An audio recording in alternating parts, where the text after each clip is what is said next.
flare, may ramming, may water cannon. What are we going to do this time? Well, that is for the National Maritime Council to discuss and to decide.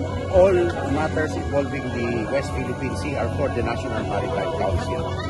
Nonetheless, as I said before, we have to expect these kinds of behavior from China because this is a struggle.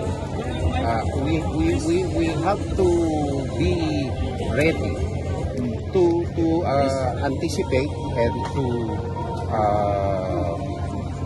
get used to these kinds of acts of China, which are patently, paulit-ulit na natin sinasabi illegal pero wala silang pakialam eh.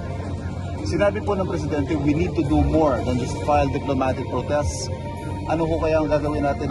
What more are we going to do? That is for the National Maritime Council to discuss. On our own sa Defense Department, we are doing a lot of things but I'm not at liberty to talk about it. The meeting will be the MDB-SED.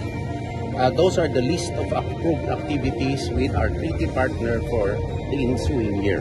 Sir, do you see a need? How necessary is it for the Philippines and the U.S. to discuss and agree upon on whether or not an armed attack should be considered? You know what? That is putting the cart before the horse.